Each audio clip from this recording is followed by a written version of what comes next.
as being really good utility, Yep. and then just Woolite is being super volatile. If Woolite could just return to a state of neutrality where he just followed along with his team rather than just trying to do stuff, then Epsilon would fare a lot better. But then Epsilon wouldn't be complete. It's like yin and yang, right? You need the chaos to go with the tranquility and balance. So together they create Epsilon. So he's part of the cycle that will allow them to win videos. Well, here's hoping that we get to see more upset engages with with Ezreal Shen. Yeah. Well, Shen's off the table. I mean, that was a creative way to find fights. It was it was a terrible way to start a fight. It was You're putting your AD carry on your front line. No. Well, I enjoyed watching it.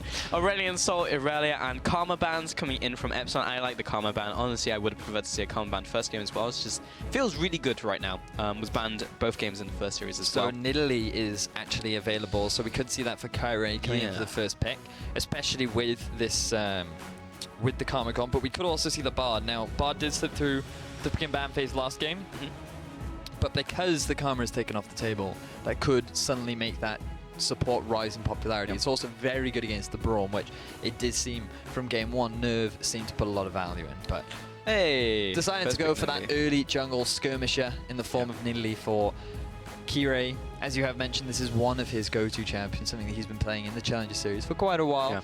And to be honest, it's just something that he's comfortable and something he can have an impact on. I mean, it was like Nidalee or Elise, and what do you prefer? Because he actually gets the chance to play. Yes, he does. That's very true. Yep. Okay, so Upset going to take away the Caitlyn from Woolite this game, and Nami as well for the bottom lane. So Nerv actually doing a very similar thing to what they did in the game before, except in game one they banned the Elise and then banned these two AD carries and took away the Nidalee. And now this time they realize that they cannot ban away the junglers, so they've decided you take one, we'll take the other, but we'll still ban out all of the AD carries, and then this time we will get the Caitlyn and we'll have the stronger AD matchup. But then you would imagine that the Ezreal would be the next point that you would go towards, and Woolite would just say, okay, well, I'll show you how this is done in this matchup. Yeah, and I'll engage with Ezreal, and we'll draft top lane Shen. Please, we'll show how this works. Shen's been banned though, so luckily we won't have that this again. But looks like that this time Nerv will have a very strong 2v2 because they will have the Caitlyn Nami. Nami very powerful in that 2 versus 2. Very powerful. Very powerful. I don't know what accent this is. I don't know either, but Bard's been locked in, the pick you were just talking about. So getting picked up this time with Ezreal. And so more aggressive actually from both teams. So it's too early to tell if like which team will want to lane swap. I mean, I really like the Bard Nidalee duo because it's great for roaming. Not only is Nidalee just super mobile in general, but when you get a magical journey on top of that, it just adds to your roam potential. And Bard in the early game, so good at setting up picks, really has a surprising amount of damage. I actually played against a full AP Bard the other day that built Luden's Echo. How was that? It was weird, hurt a lot, but he did lose. That's the important thing. Did he go mid or did he go support? No, he was support. He just had a really good bottom lane. Like, they got like a bunch of kills in lane. He got greedy, he got overconfident. He thought, hey, I'm going to change up my build path because I'm ahead. And that is one of the biggest mistakes you can make. Don't fall into that. Do not fall. Or you could do a cos Q. Not a cos Q, a Godbro. A Godbro, You could do a Godbro. You could do. Next two pickups from Nerv. It's going to be the Elise and Gnar. Gnar coming back into the top lane. Another champion that Wicked has. Wicked generally has a pretty small champion pool, and so Gnar is part of that. No. That's actually buffs this patch. You're on 613. So very minor buffs. Now the rage bar is a little bit bigger. His W also does a little bit more damage, which is always great for Gnar. Means that his laning phase is that bit easier, and with Aurelia gone, you would expect something like the Trundle to be one of the go-to while the matchup is pretty rough. Epsilon want to go for that lane swap anyway, so if you're going to go for a lane swap, then just pick something that scales very nicely into the mid and late game, can suck dry all of those defensive stats that the Gnar is trying to build, and overall just Trundle fits into a bunch of different compositions as well, really nicely with the split push too. So, in my head, Trundle would make a lot of sense. It would, but that's not going to be the pick from Epsilon. It's going to be Gragas instead. And Azir going to the mid lane for CosQ. So, but it is a Sartorius special. He was the one who brought Gragas to the world. And Actually, I'm pretty sure he was first. Like, I'm pretty sure he was the first I don't know, like, challenger. if he was the first ever to play Gragas top. No, he wasn't the first, because that would have been like going 5 years ago. But like, I want to say that after Gragas was meta, after Gragas was reworked, I think he was one of the first to bring it to the top. Same with Shen, yeah. So that's what I recall in my head. I definitely know that Sartorius was one of the first pioneers. Pioneers for Gragas. Gragas. Yes, and he's made it work in the past. I'm actually quite interested to see how he builds going into the Gnar. Typically, if you're going up against the Gnar, then you want to abuse his mini Gnar form, which you can do if you go for something like the Frozen Gauntlet. But I mean, this is Chandra. He could go Trinity Force for all I know. I'm not going to make any predictions. That's a good point, Vedius. Very true. But we do have to highlight the fact that this is the mid lane matchup, which we've all so patiently been waiting for. Good pivot. Azir into Vladimir. Vladimir has been let through, something that we did not allude to early on. We did see it in the Misfits game where Selfie initially didn't have the best performance, but he was able to rectify it as the game went on. But typically, this is actually a pretty rough matchup for the Vladimir as well. But he does... The thing that concerns me most for Nerv right now is their severe lack of crowd control. And once again, ability to really start a fight. This time, if Wicked goes for the flank, it will be a lot easier. Yeah. Because Nervs has a little bit better crowd with the Gnarl. It's that bit easier to land that crowd control. But if you just look at the disengage from Epsilon, once again, I mean, they have engaged with the Bards, you have a lot of poke, and you've also just got this big front line in the form of Gragas that can also act as disengage as well. It just feels like Epsilon love these long-range poke comps where they have disengage and can just be massive nuisances, really. Yeah, 3 ultimates that just put a stop to everything that Nerv want to do. Well, once again, hashtags EPS win and NRV win for you think is going to take this game. Will it be dream crushing time for Nerv, or will it be actually maybe taking 4th place for Epsilon? And actually, in the final week, the final hurdle, finally get into playoffs. And the prize is playing against Misfits, so good luck with that. It's basically like saying, hey, you've just won the deathmatch. Now you get to go have a battle with 4 other of our previous champions. Go have a look, have fun with that. Just be like, oh no. Isn't that the plot to Hunger Games? I don't know. If I'm honest, I committed too hard. Didn't know where I was going with it and just ran. Oh no, Memento. Look at all the damage. He just got Max Lord. Oh man. Memento was not expecting that, and it's so hard to blame him for that one. I mean, because you want to hold on to your trinket for as long as you can. It only lasts a minute very early on. So you just want to use your body as a ward for the first minute and a half or so. Oh no, Wicked, don't. Okay, he's fine. He's getting it slammed, but he's good. When Maxwell first joined the LCS, he was in the exact same position as Memento. Yeah. And I think he may have been playing Elise as well. Yes, he was. And he just instantly died. Wicked, he needs to be careful. Right, Sartorius will make his way out. Yeah, I'm gonna call that the Maxwell for the rest of existence. All right, you do that. However, there's not enough YouTube context for people to always understand it, so just be mindful of that when creating a meme. It's all about the awareness. As the director, it is your responsibility to reign as major adjudicator over these things. Thank you very much for the insights there. You're my insights guy. Yeah, I'm your secretary's secretary. That's what we established, right? Anyway, quickly moving back to the game, Epsilon, they were able to spot out Upset and Nuxlock roaming to the top half of the map after Sartorius had spent an extended period in the enemy jungle, which meant that Epsilon could get the lane swap that they were hoping for, and will be able to have an easy time avoiding that Caitlyn Nami lane. And it also frees up Noxiac to actually go on a bit of a magical journey himself. He's going to roam around, try and get some deep vision down, identify which parts of the jungle that he's going to be able to steal away alongside Kirei. And then we're just going to get our standard lane swap going on. As Sartorius going to rotate to the bottom, Kirei is going to continue his jungle, and the mid is someone we have to keep our eyes on, because sometimes you do see a slight deviation from the jungle path where they just try and put some pressure in the mid, and with a Nidalee and an Elise, you can definitely look to do that. All right, Vedius, I have a question for you before you take a drink. Wicked TP'd bot lane, and then he walked all the way top lane. Oh my god. Why? So I missed that. I saw it happening, didn't really process it.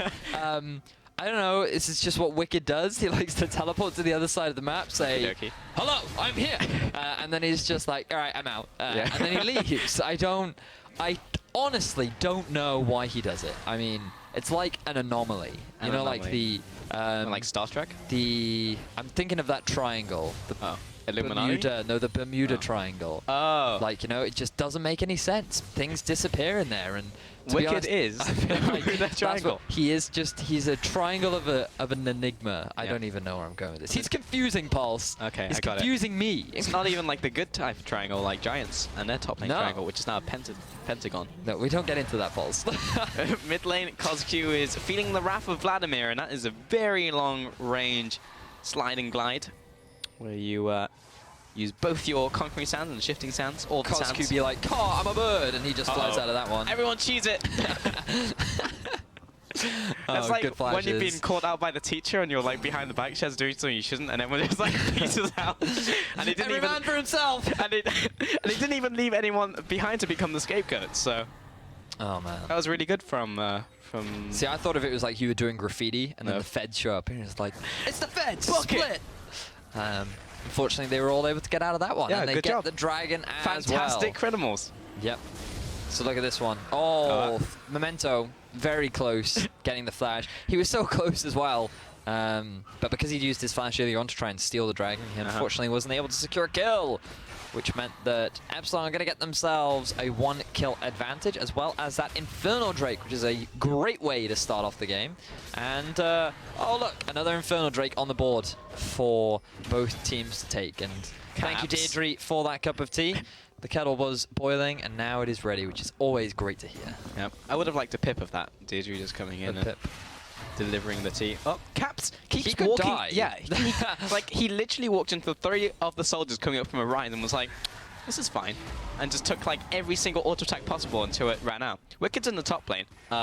Mid lane. Oh my word, Caps, what are you doing? What? Why? What are you doing? Top lane, Wicked. What are you doing? Keyrace is following after. He lands the javelin, gets the takedown. He doesn't finish him off. What is this game? What just happened? Kiray's still chasing though. Okay, Memento. No, wait. Kiray is still No, he stopped. Caps, I don't understand. I've never seen a kill happen that way. Please give us a replay. I have to embody that in my mind forever. What? He literally killed him with a basic attack, Bolt. With a basic attack. He wasn't even chasing him. He didn't have to flash. He didn't have to do anything. I mean, watch. Can we get this in slow motion? He's waiting for the Crimson Rush. What? What was that? I don't even, Vedius. I don't even know. Yep. I can feel observers are also hurt by this. I just don't... Okay, so, I mean, Caps made a mistake. That is what we have to tell. I feel like a mistake is a severe understatement. Yeah, but usually when you've made a mistake in mid lane, you do not go Proto Belt from there. Proto Belt is what you do when you're ahead in lane, as Vlad. And you have not earned the right to go Proto Belt this game, Caps. Because typically in this situation, you would go for like Spirit Visage or something that allows you not to get auto-attacked to death by Nazir. I feel like CosQ could just go in at this point. I think so. He's level 6 over level 5. He has level advantage, and he knows Caps is going to take all the damage to the face. So the only thing he's mindful of is the fact that he has no idea where Memento is. But the moment Memento gets seen on the map, he could just go for that kill easily. Easily go for the kill. Obviously, he does have the Sanguine Pool, but do not want. Okay. Have a look at the positioning of Memento. Looking for a potential kill, but not going to be able to find it. Yeah, I mean, there's a big window in the mid now for CosQ. Level 7 to level 5. The Crimson Rush is not available. CosQ just go for it. Go for it, Lord, CosQ. Look at the damage. Well, he wants to try and bait out the Sanguine Pool, and then Caps has just done so. You know, I feel like... Okay, here he is. There he's going in. He's baiting out the Sanguine Pool, then a flash, then another flash from Caps, and probably shouldn't have... That's okay. ...altered there, but that's still fine, and Caps... net gain for Caps. He just got like all of his health back from Crimson Rush and Hemo Plague. So joke's on you, CosQ. Oh man. GG. I was lowering my health so I could get more value out of the Crimson Rush with the missing health damage. All right. Well, Caps forced to use both of his summoner spells, but I feel like CosQ could have forced that play a little bit sooner. Nevertheless, still advantage gained for CosQ because it was one summoner trade for 2. Kirei, sorry, is going to be able to get some deep vision down into the enemy jungle. And now Memento, he's just going to trade that red buff back as well. So they have to be very wary of the fact that Upset and LCS are putting a lot of pressure down onto this bottom tier 1 turret. Nerv could go for a dive, but it's always very risky against a Bard. Sartorius also has his teleport up if he wants to try and join the fight. I'm just still, every time we come back to mid lane, I just have flashbacks. It's just triggered. Of that kill. Instantly triggered. I don't feel even know like, how you could do that. I feel like, you know Statler and Waldorf from the Muppets? Where they're just like heckling everything? No? No, I don't. I'm surprised you didn't know. My knowledge of pop culture is extremely Could you minimal. even call Muppets pop culture? I don't know. Memento. Here's the dive. Gonna pop some culture. Noxiaki's opened up the door. It's like, well, actually I don't want this anymore. Everyone just runs away. And Saturis came down into the bottom lane as well with TP and will not get the ultimate off. So that was a weird dive. It's alright though, because I was going to say that Nerv were able to force the teleport out, but surprise, surprise, Wicked also used his teleport as well to top lane to gain absolutely nothing. No, he teleported down to the bottom lane to try and respond to the gank, but I feel like Nerv had already decided as he was teleporting that they were just going to disengage, which largely suggests a severe communication breakdown between Wicked and the rest of his team, because this has happened multiple times now where he has an inability to properly use the TP.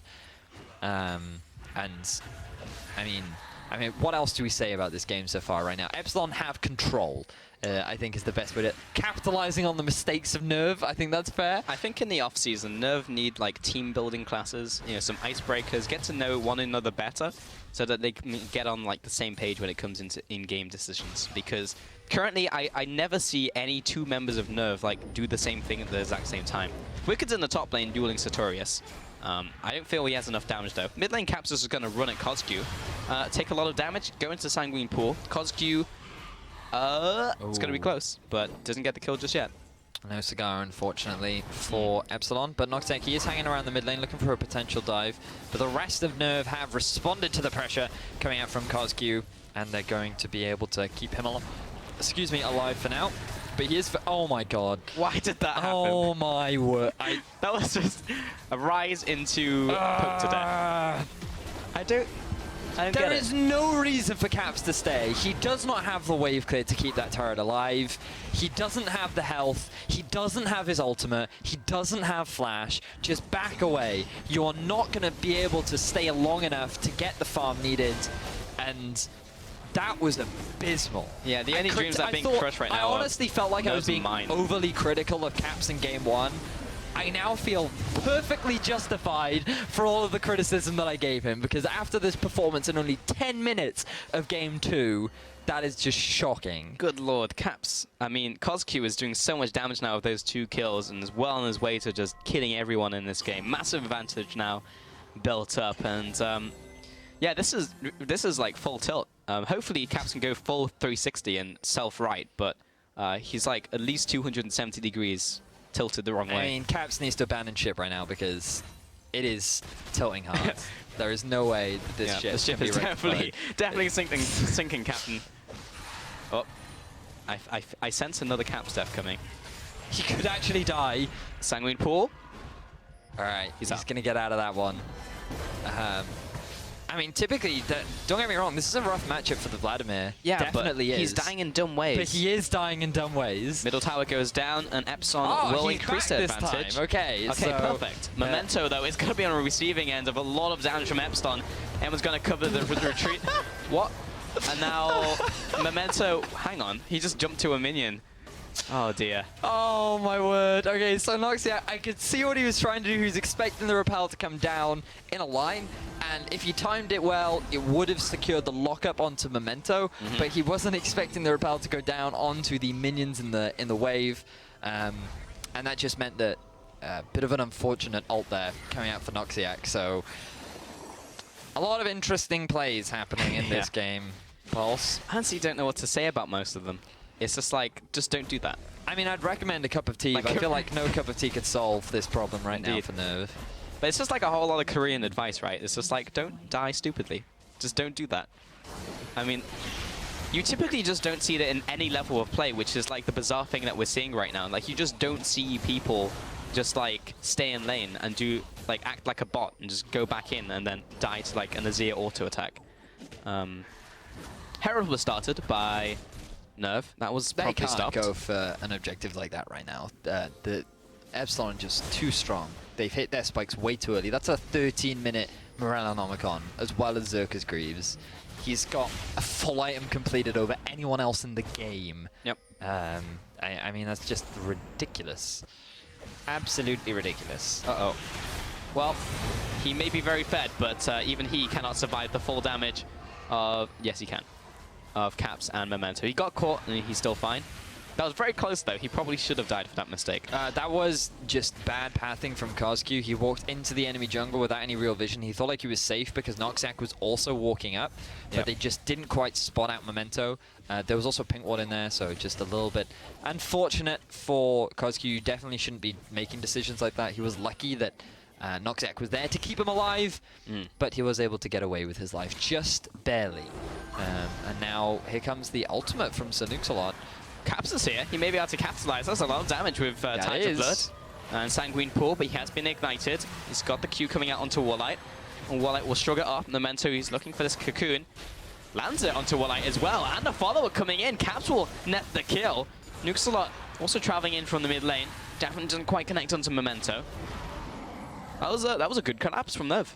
It certainly was, but also Warlight had his flash available. He disrespected the damage from Nerv, and he gave away a kill that he honestly should not have given over to his opponents. And the amount of just basic misplays coming out from both teams is somewhat unbelievable. To a degree, I feel like I in particular am being overly harsh, but this is not the sort of expectations that we should have for our I mean, the biggest thing here, Vedi, is stuff is on the line. Like, this is important for Epsilon to win. Epsilon win here, and they go into playoffs, or have the chance to. I mean, the damage from Caps is strong, but look, he has his flash, so there's a very easy ability to flash out from. He feels like he can just soak it up. He doesn't need to dodge it, and then he just ends up dying for it. So, big mistake from Warlight, getting caught out once again. And even though Epsilon hold on to the lead, they do have the double Infernal Drake. Just going to have a quick look-see, and it is an Ocean Drake next. So even if they lose that one, it's not going to be too bad. I do expect the third Infernal to be spawning, because that just seems to be the trend with Dragons. If you have two, you typically get the third one come out as well. But still, a lot of misplays. And another coming out from Noxiac. Just getting caught. And... Oops. Yeah, it's just like Epsilon getting pulled into the madness that Nerv have created. And it's just like, it's just bizarre. And like, I can understand it. Oh my lord. Oh my word. And now Wicked is just there and will just die to Kirei. Kozq's coming into the top lane. He's going to slide into this fight. Nuxalot flop to victory. Keep on swimming. Oh no. Sartorius ultimate wasn't even needed. Yeah. Could not follow Dory's advice. So another fantastic teleport coming out from Wicked. He tried to set up the flank. He thought that his Narbar would be completed in time. What he didn't expect was the amount of poke that Memento had taken down, who also, by the way, had his flash. Did not decide to use it. Basically giving Warlight one back, saying, hey, you gave one to me, I'll give one to you, now we're quits. Now we're even. Oh, God. The fact that Nerv gave away 3 kills there, going to result in a tier 1 turret in the top lane, so that is going to give Epsilon the turret advantage. Also, the Rift Herald going over to Sartorius. I imagine it'll go over to Sartorius. Makes a lot more sense. But so far, things are going right for Epsilon, even though they're making so many positional errors. Single targets getting caught out all the time. I mean, look at this. Noxiac, you can understand what he did. He wasn't expecting 3 members to be in there, so you can forgive him for that one. Not entirely aware. I mean, he had good vision control. It's the TP. He just wanted to extend it a little bit. And there comes a TP. It looks like Nerv want to go for the collapse. The Nami has the wave as well. And then the moment Memento dies, Wicked realizes, I have made a mistake. Ends up getting caught out. Then the teleport comes in from Sartorius. Isn't really necessary because the damage from Kozq is enough to secure the kill, but even if it wasn't, Sartorius was there to guarantee it, so it wasn't that bad of a teleport overall. And the fact that Epsilon were able to get that turnaround was good, but again, big misplay coming out from Memento that really should have avoided that play, and in all honesty, Nerv shouldn't have tried so hard to force that fight. Yeah. And really, like, these teams will get punished so hard. I'm mainly looking at Epsilon, of course, with their hopes still being alive of getting into playoffs. They will get punished so hard by Misfits. They would get punished by any of our top 4. Yeah, that's true, actually, yeah. Even though, right now, I think we both agree that 4G are the weaker end. They just seem to be not as well performing as the same sort of thing that we saw them from the qualifiers. Which is weird, though. They would still, I feel, make fewer positional errors than the teams we see right now. But still, moving forward, Epsilon, they pick themselves up the Drake. They're going to pick themselves up a tier 2 in the turret. And now this is something we have to evaluate on. This team on, because if they are going to take the 2-0, which right now is looking quite likely, they have to be able to close out games, which they might not be able to do. Nox, bubbled and deaded. Kozku following after, trying to get this kill onto Memento, going to flash into the Emperor's Divide. Caps doesn't want any of this anymore. Trying to get in range, though, for the Q, and I actually think Caps will come out on top here. Last auto attack, 370 gold in the bank. Caps, he actually comes back swinging. So that was actually a 2-for-1 advantage Nerv. Yes, Caps is actually able to get himself the outplay, and that was actually really unfortunate for Kozku because the cooldown on his Arise had just come up as he entered the brush. So he was trying to lose vision and then use that to get the turnaround, wasn't able to do it. Noxiac tried to set up the flank, didn't realize that, or didn't really expect the damage coming out from Memento, and Kozku just commits a little bit too hard, thinks he can go for the 1v1 rather than run to the safety of his team, and unfortunately for him, wasn't quite able to get it. The auto attack was already in air as he motioned forward towards the brush. So Caps being able to pick up a return kill, slowly redeeming his misplays made earlier, but in all honesty, I just don't think anyone can forget those sort of misplays. No. Maybe he was deliberately dying. Maybe he's been watching a lot of RE0 and he was just like, I need to learn how to go for these 1v1s, and then next time he knows exactly what to do and perfectly outplayed Kozku. That wasn't a perfect outplay, but he's getting closer. Getting closer indeed. Just going to have a quick look at the amount of bit of a gold gander that he has. He is currently 1.4k behind Kozku. So even after that misplay, he still hasn't really closed the gap very much. He's also 2 levels behind Kozku, which is a little bit unfortunate. But that is what you'd expect when the Kozku is 4-1. 195 farm at 20 minutes. Having a great game as Zia, which was made all the more easier by Caps' early game. Yeah. Zia, even getting to his late game, he's going to hit late game real fast. He is already on 2 items, rapidly approaching the 3rd one. I'm sure he'll probably go for Nash's 2 for something from here to increase that attack speed. And yeah, honestly, even if Nerv are obviously not taking this game as seriously, we're still seeing equal mistakes also come out from some people on Epsilon. So either way, how are we doing? 21 minutes into this game. We've had a bunch of kills. The thing is for Epsilon, Wicked. right? Oh, he's in. Do you want to take this one, Vidius? Yeah, I can take this one. Sartorius taking a bit of damage from Wicked, but they're just going to keep slapping each other. Wicked realizes that he doesn't quite have the swagger to be able to out-trade Sartorius, but now Caps, he's going for a bit of damage. Oh, into Sanguine Pool, and this is working out real well for Caps, looking for a 2nd kill onto Kirei. He's going to flash away into the pounce. I think he should be good to go with a quick heal, and Upset can't quite get in range of Nilly to snipe it down. So Vladimir! Yeah. that is the power of the Vladimir. It looked like Kirei and Woolite were going for the collapse down onto the Vlad, but they were not expecting the amount of sustain to come out from Capstan.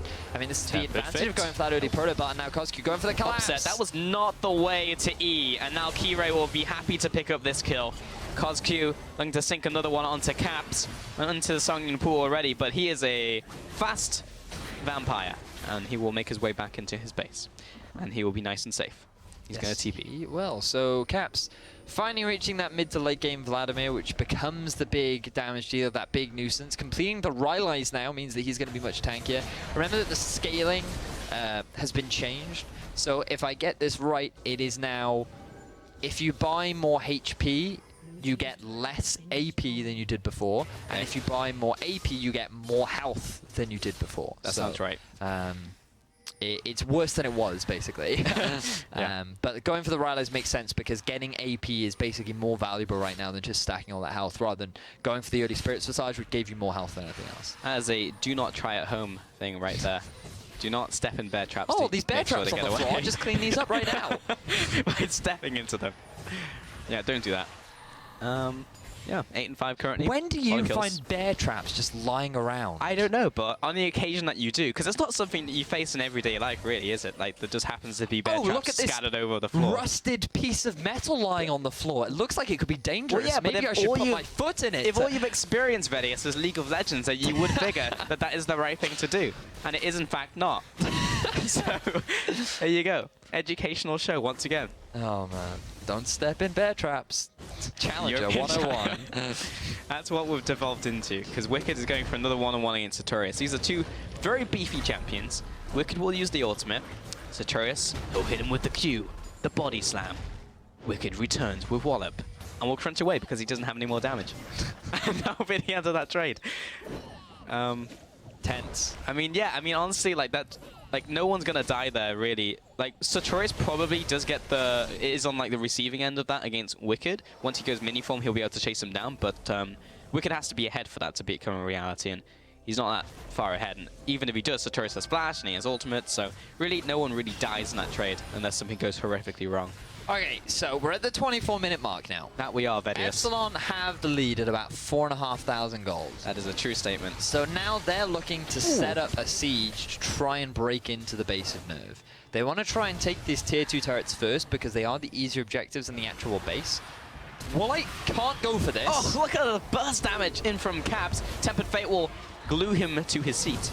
And he'll drop into Sanguine Pool, but I think he's pretty dead. Yep. Again, another auto attack will show up.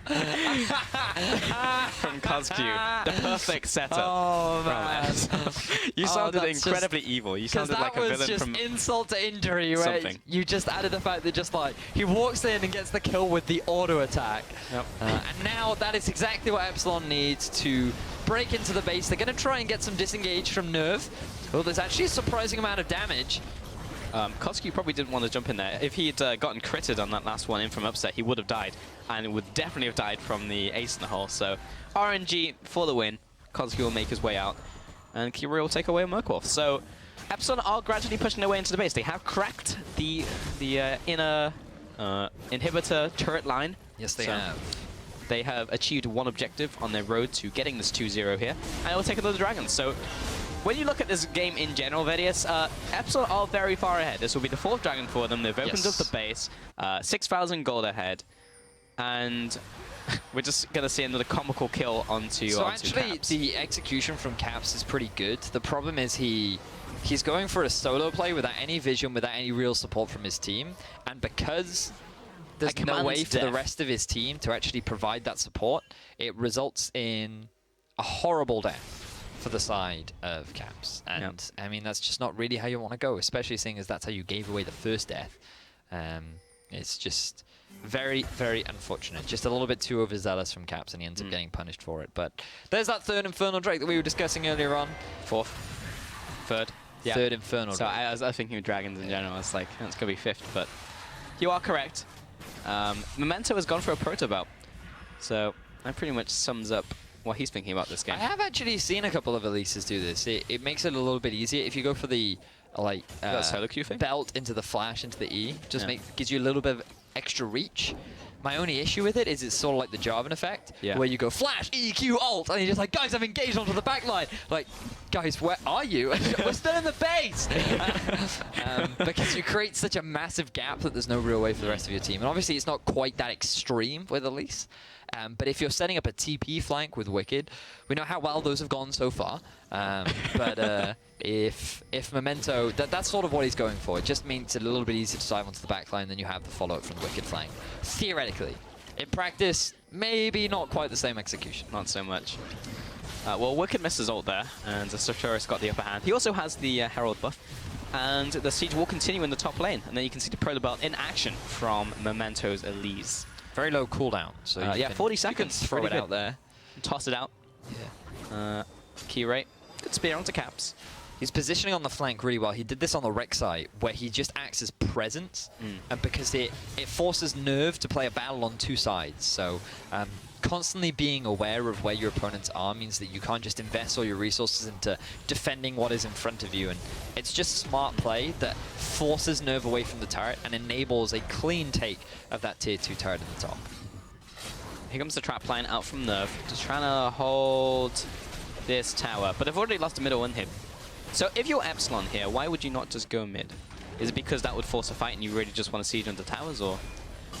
I think that they're largely just trying to set up a proper 1-4, taking the easier objectives away. They've taken the tier 1 in the top. Because they had a big minion wave already, it made sense to take advantage of that rather than set up the mid lane, rotate around, allow Nerv to go back to base, pick up some items. And they had a small window of opportunity that they could try and take advantage of with that big minion wave. So it does make sense in terms of like a momentum sort of play. But I see. They weren't quite able to really take advantage of that. Ouch. Yeah, quite hurty. Owie. And Memento will probably have to go back to base. I mean, he took a lot of damage. And because they chunked out the jungler, Epsilon are most likely going to go Baron. But they do not have a tank. They have Ezreal and Azir. They have Warlights. That's the only tank that they need. The engage. Well, it's already very low. We turned off vision and then, surprise, it's already dead. So Warlight did a good job tanking there. And Baron will go down to Epsilon with just 2 people there. 29 minutes. And they have pretty much everything. Now, this is a fine death cap pipe. Now, it's not ideal. It's still like a 3rd item death cap that I'm not perfectly happy with. But given that he's 275 farm at 29 minutes, he's 5-1. There is very little magic resistance on the side of Nerv. There's no point going for a Void Staff. If you just want damage, your positioning is good enough that you don't need the Zhonya's. Just get AP and the Death Cap will do that. And here again, we see Nerv forcing the fight. Yeah, I'm going to go in here. Big crits onto those minions. And Caps. Try and get in. Lands the Volatile Spiraling. And we'll back away. Caps just taking some hits, and Nerv will back away. That's pretty much it. And 30 minutes doesn't have his ultimate available, so this could be pretty risky if Nerv want to try and go for the re-engage. That is a long cooldown on his ultimate, and there is a lot of poke available from Epsilon, who looking like they just want to rotate around to the bottom, take that final tier, 1 turret, and there's the flash cocoon from Mento. He's now not going to have that available. Trying to catch the Bard out of position was unsuccessful, and now Epsilon, they can just start their siege game. That's all they really need to do here, VDS. They have these Barons up minions, and they have the poke. There's Tempered Fate right between the goalposts. Wicked is trying to poke against Sartorius, but is not doing so well. Nuxar is taking a lot of damage in return. Sartorius will engage onto Upset, and he is just completely dead. 1,000 damage takedown in from Kirei. Caps will try and pull the hero play that the team needs, but they did not deserve it. He'll go down, and the bottom inhibitor will also fall. This surely must be game here, Vedis. This will be, if nothing else, a death blow to Nerv. 2 inhibitors dead, a TP coming in from base from Sartorius, and only Wicked, Memento, and Nuxar to defend. They're onto the Nexus turrets, and it's looking like that 2-0 here for Epsilon. Didn't even need the 5th Dragon, didn't need anything else as they move on to the Nexus. Epsilon take the 2-0 over Nerv. Epsilon with a relatively clean game that was, in all honesty, gifted to them by Nerv. That was... You couldn't have asked for a better early game, in all honesty. The fact that your mid laner gets such an easy solo kill, then picks up another one very shortly after, means that there's no way you're going to have any way to deal with this big powerhouse that is Azir come the late game. So, it felt like they kind of gave up, really, Nerv, from like that game. It didn't feel like they were giving that all. In the first game, yes, it was messy, but they were like actively trying to make things happen. In that game, it was just kind of like, well, I'll do my 1v1, I'll go mid, I'll kind of give it my best shot with this Vladimir, and then it's just like, didn't work out so well. Made some like okay plays, but like overall, I think Epsilon did deserve that win, and that brings up to like 5 points now. So praise to Epsilon for the most part, because there were a lot of positive aspects in their plays. I feel like their drafts are very solid. I think we can now see that there's a very clearly defined play style, which is very much about poke and disengage. That seems to be something that they're comfortable with, and they are very mindful of things like TP flanks, because the number of TP flanks that Nerv try to set up, yes, on the one hand it was bad, a lot of them from Nerv, but also the way in which Epsilon responded to them was very positive, looked very encouraging. So to me, that suggested that they understand how to play that composition. They're very mindful of the weaknesses that are related to that style of play, and they compensated for them very well. So I do want to praise Epsilon for that. And moving forward, they now just need, I believe, Forge to actually lose out on this series. And I think they need Forge to... yeah, we actually have Forge now lose their Series 0-2 for Epsilon to get 4th place going into playoffs. Or Huma needs to be 0-2 for a tiebreaker game to be played between Huma and Epsilon for 4th. So 2 zeros need to happen for Epsilon to stand a chance. And At least they have a chance now. Yes, they do. Yeah. But that'll be coming up later on. In the meantime, we are patiently waiting to set up a Skype interview with some of the players from Epsilon, which will always be interesting to hear their perspective. I'd love to know what they think about the plays coming out from Nerv and how they were able to execute. And to be honest, it would be good to hear what they think about their compositions right now and how it fits into the meta, because I think that these poke style disengage still pretty good, pretty effective at playing around compositions, but you do have to understand very well how to execute that and get through what can often be a very rough laning phase. Yeah, it's hard to execute.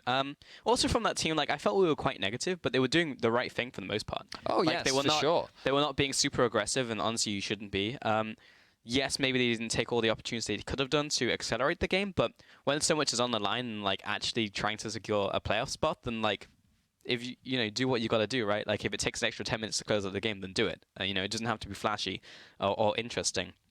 So I think overall they played pretty well. Yes, there was a couple of mistakes. I think like also Woolite being out of position was a thing that we have to like criticize.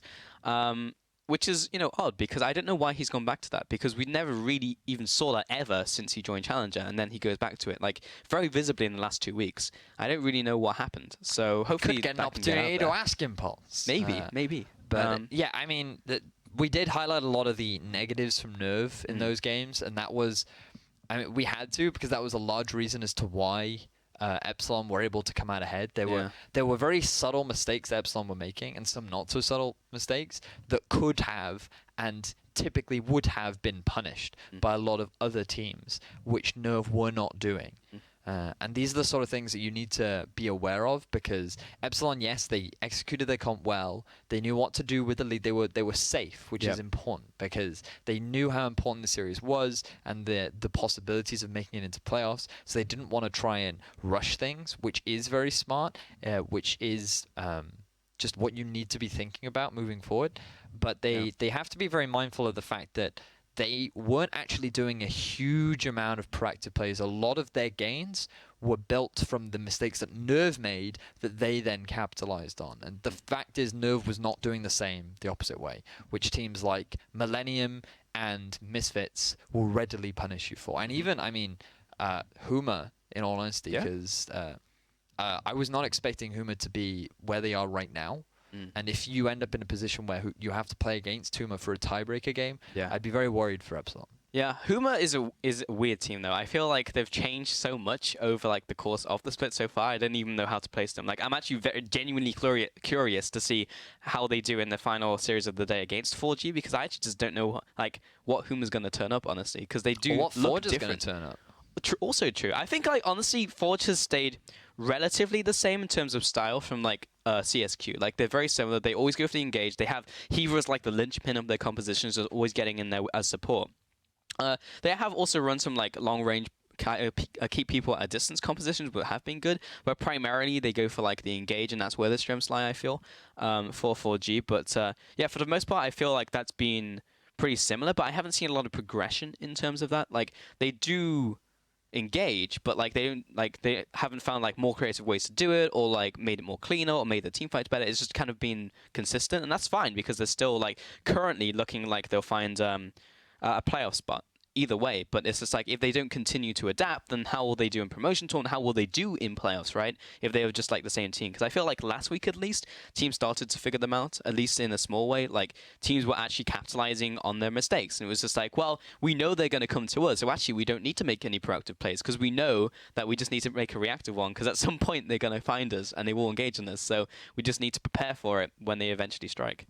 Yep, that does seem to be the case. So I've just got a buzz in my ear that Cosq is on the line to have a chat with us. So hello, Cosq. How are you, sir? Hello. I'm good.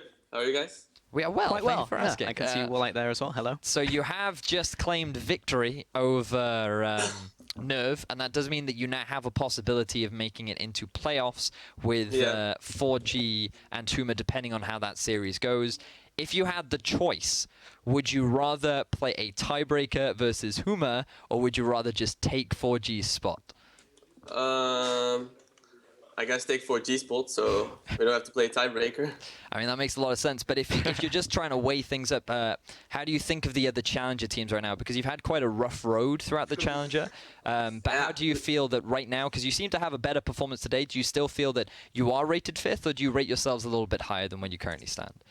Yeah, I think we just didn't really synergize the first few weeks, and people were like just really off. Like, we didn't play that well, like you could see. But I think like since we get together and boot camping and stuff, we could like see our mistakes, and yeah, we just learned a lot about rotation and stuff like that. Just we got better as a team. So like we started not that great, but we're getting better and better. So I think we can compete. Actually, what were those mistakes that you identified? What were the problems that you identified with the team and worked on? What do you think was the biggest weakness with your team? For example, just not the communication was the biggest issue. Like the communication, for example, wards, or when people are missing, or just for example when you're low resetting, stuff like that. Like we didn't say anything, so that was kind of just communication. Actually, that was actually the biggest mistake. So I want to ask one more question here. So if you do take 4th spot, depending on the next game, you'll probably be facing Misfits going into the semi-finals. So Misfits have done extremely well in the regular season. Have you identified any weaknesses that you think you can exploit with Misfits right now? Because they seem just so strong in their own roles. Well, I think we can compete against them if we would make the playoffs. Well, about weaknesses, like I know they're all strong laners as well. So it's just about, I think, who's going to have the better rotations, who's going to have the better team fight, stuff like that. Well, it does sound like... They're also, like... Well, it sounds like we're losing him.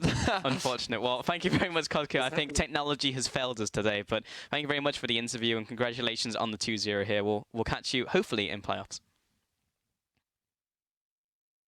Well, it's great to hear from Kozku. It was. Man himself, who actually had turning into a robot. He had a big impact in both their wins. First on the Varus, his positioning and ults were great. And then game 2, his Azir, outplaying his opponents pretty significantly to get a very early lead to Chizo, then to quickly snowball off of. So, great player. Yeah, I think so. I mean, Kosku's generally been like one of the best players, if not the best player, on every lineup he's been on, I feel like, in Challenger. He generally does have like a really good impact on his teams, pretty much no matter what he plays. I remember when he first like joined Challenger, he was like, he really wants to play Akali, but then that was immediately after she got gutted and they moved all like down from E. I was like, well, that sucks, because I really would have loved to see it in Akali because it was like his jam. But maybe in the future. I remember like when Bruiser Akali came to the top lane, that was really fun. Yes, Tankali. Tankali, it was so good, but yeah, didn't really play at mid lane. Either way, that concludes our second series of the day. Don't go anywhere, we've got more Challenger in 3.5.